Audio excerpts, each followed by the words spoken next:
Okay, now let's jump into some typography. So there's a few areas that I want to run through today. This part that you're looking at now on the screen is the anatomy of type, and in all honesty you won't need this too much day to day, this part of it. When you're designing for your websites or your apps and you're choosing typefaces, it's good to have an understanding and to know a couple of key points, but in general you don't really need to know too much about counters and descenders and terminals unless you decide to go off into logo design or sign writing or become a professional typographer.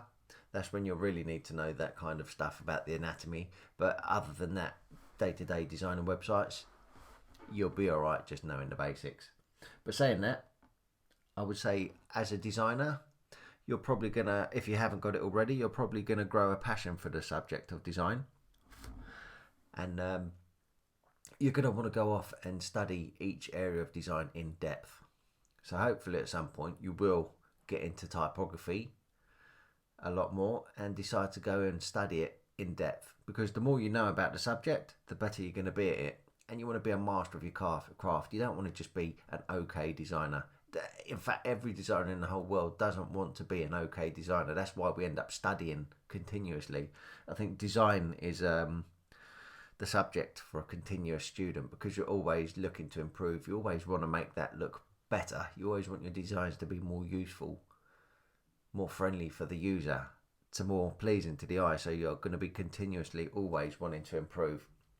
So I'm going to run you through the basics today, but you want to really go off and study in depth on typography, and not just typography, on all areas, on layout, on colour theory, on grids. You want to get really good on all of them, because the better you are in each part of it, the better you are overall going to be as a designer. Anyway, enough waffling. Let's talk a little bit about design and typography. So this is the anatomy of type. So all typefaces have got distinct personalities, and when you're doing a design, you need to take into consideration the personality of the typeface that you're using, because you wouldn't want to do a flyer for a kids party and use Bodoni or Georgia, and at the same time you wouldn't do a design for a government website and use Courier or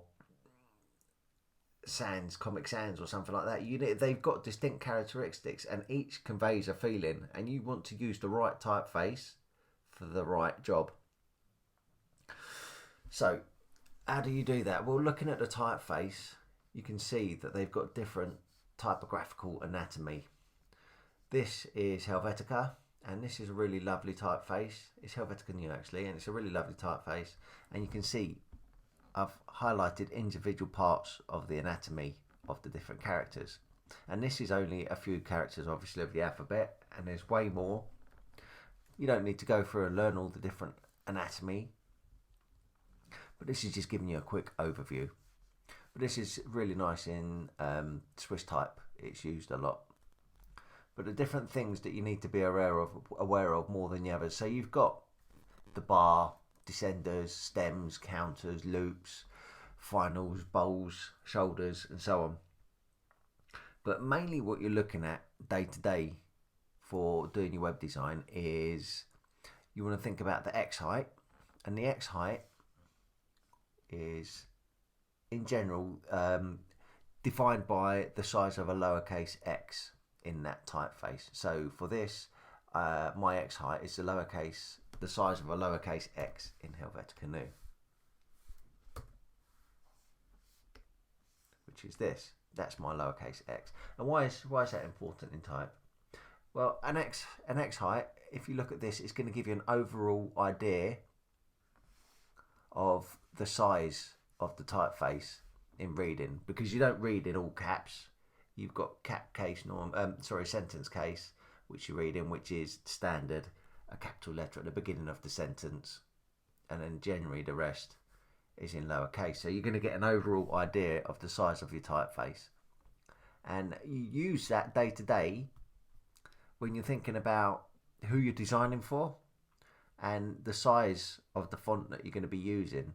So in general, a rule to remember is the taller or the larger the X height, so the size of the lowercase letters in this alphabet or in this typeface, the taller it is, the easier it is to read, so the more legible. So if you're designing mobile screens, if you have a typeface with a very small X height, it's going to be more difficult to read, so you're going to have to open up the line height more, the spacing between the sentences, and you're going to have to open up the word spacing more or the letter spacing more as well. So in general, if you keep in mind the bigger the X height, the easier it is to read. And also, if you were designing for if your demographic range was over 50s, well, you're thinking, well, probably after the age of 50, no offence to 50-year-olds and over, your eyesight's going to start getting worse. So you want to use a more legible typeface, an easier to read typeface. So you're going to go for typefaces with bigger X heights. And it's the same with cap height as well.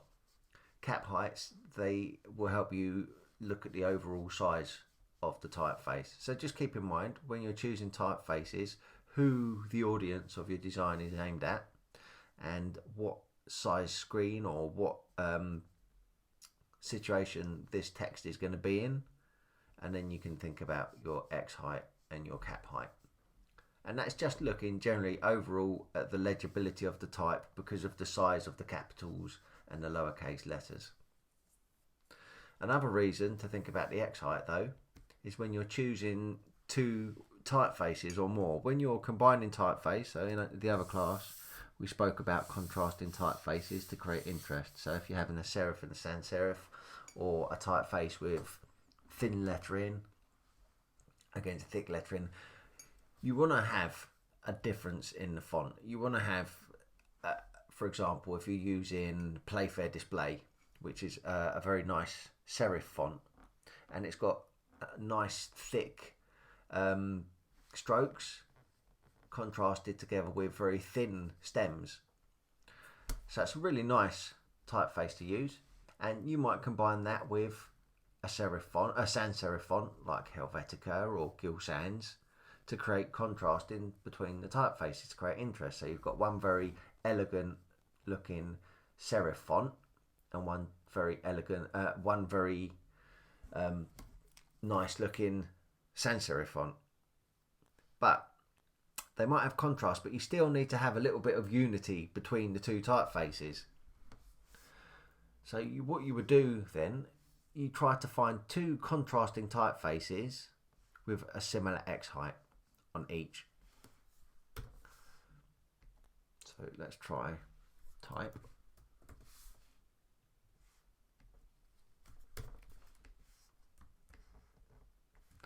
Let's change that to another typeface, a sans-serif typeface maybe, or a serif typeface, sorry. So that looks like it's got a small.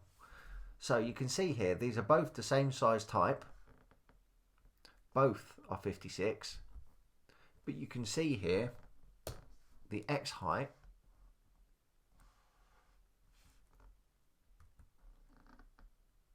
on this is a lot taller than the X height on that. So I would say that these aren't the best two typefaces to combine. They're contrasting, as in this has got the serifs, the decorations on the edges, and this hasn't, so you've got contrast between styles. But the X height is too different, so it's not. You're not going to feel like a feeling of harmony against it. So maybe let's find another one with a taller X height that would be a better match. So let's try Georgia. So now we're starting to get there. The X height on this is a lot closer to this, so we could use these possibly even times if I can get to it.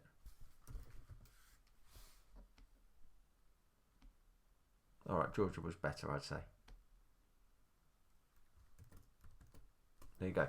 So Georgia is a much better typeface to match with Helvetica because they've got similar X heights. So you've got contrast in typefaces being serif and sans-serif, but you've got unity because the X heights are a similar size, so it makes easier, smoother reading even though you've got contrast in typefaces. So X height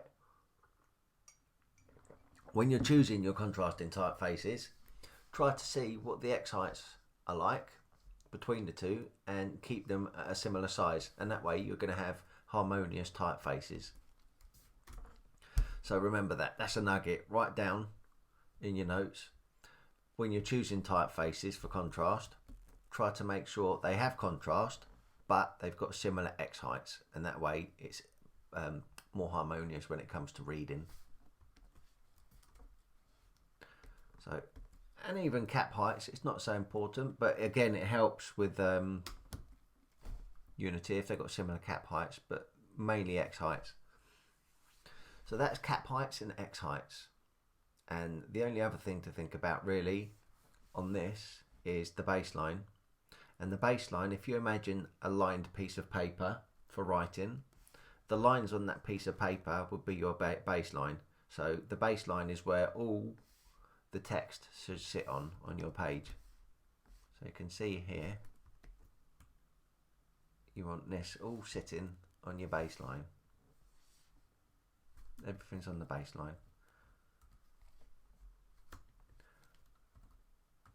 And by doing that, you create a harmonious vertical rhythm down the page with everything lining up, all the text lining up. No matter if it's staggering, it's still all lining up across and down the page, and creating balance and harmony, and also making your design look a lot more professional. And another thing about the baseline is when you're placing elements like images and things like that, you want to use the baseline for proportion as well. So you go from the baseline, so say that's my image, so that hits the baseline. The baseline is these lines, the horizontal lines on your design, on your grid, sorry. I don't want to have a design like that where it's hanging over the baseline. You want to keep it inside the baselines. But anyway, we'll go more into that on the grids class.